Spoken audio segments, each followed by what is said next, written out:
A special investment region, often shortened to SIR, is a large and specific area of land. The government designates this land for a special purpose. The goal is to create a major center for industry and urban living. Think of it as building a new modern city from the ground up, with a clear economic focus. This is not just about a few factories. It is about creating a complete ecosystem.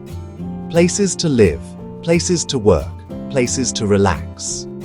The entire concept is supported by a specific law.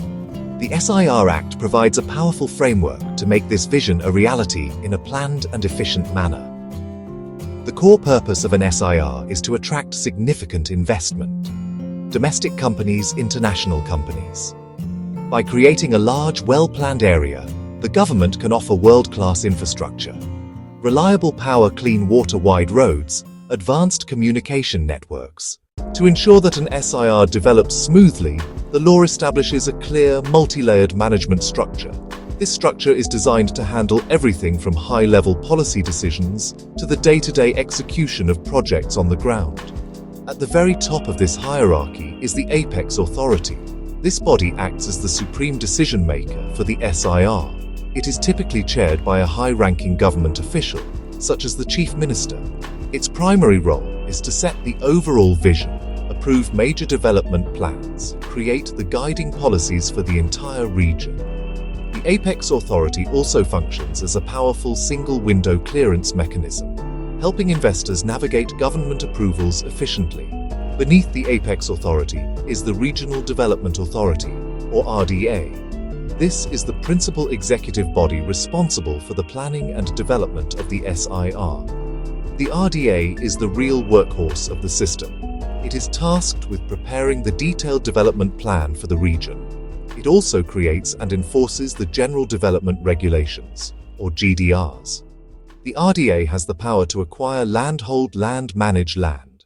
It is also responsible for providing essential urban services and infrastructure.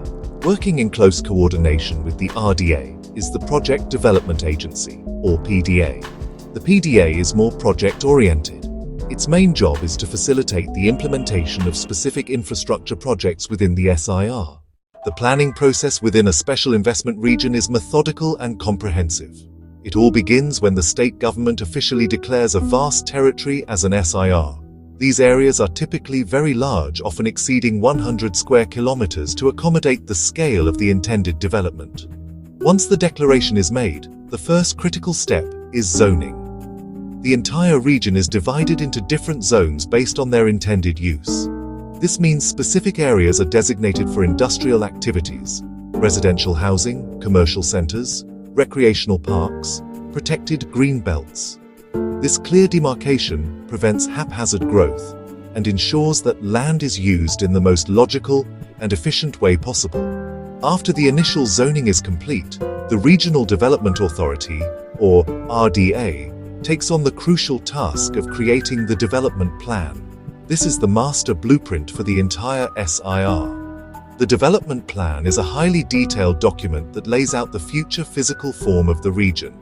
It specifies the exact alignment of major roads, the location of public utilities like water treatment plants, electrical substations, and the allocation of land for schools, hospitals, public parks. This plan is prepared after extensive studies and public consultation. One of the most innovative features of many SIR acts is the emphasis on land pooling, often implemented through town planning schemes. This method represents a significant departure from the traditional way governments assemble land for large projects. In a land pooling scheme, multiple landowners agree to pool their individual land parcels together. The combined land is planned and developed by the authority.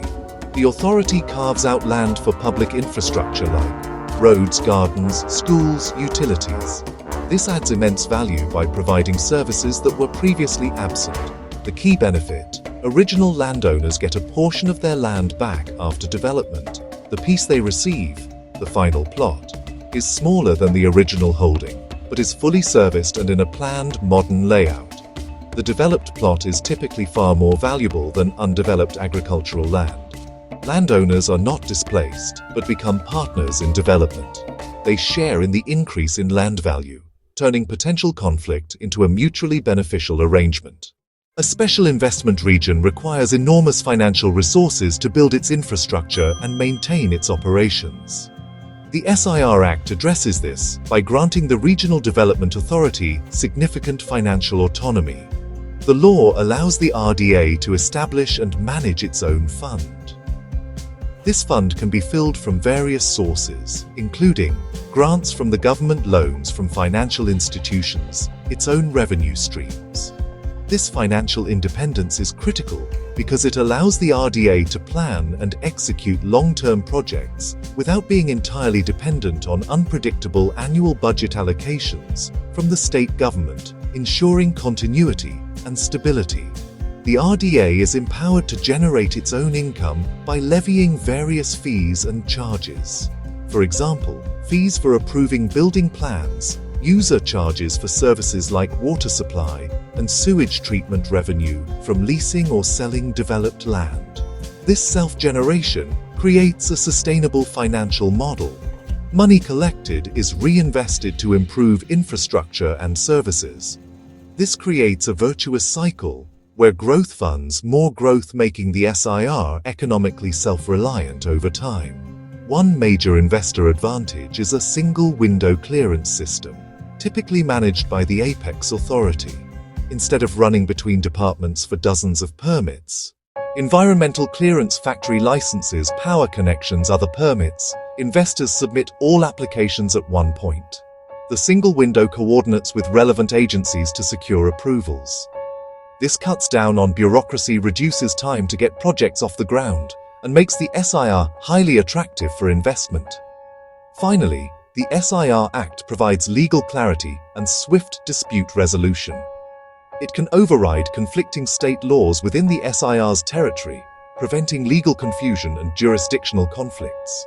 It also establishes a dedicated tribunal or tiered dispute system. Disputes may relate to land contracts regulations. This ensures quick, efficient resolution and prevents lengthy court battles. Legal finality, financial autonomy, fast-tracked approvals together create a powerful, stable environment for rapid, large-scale development.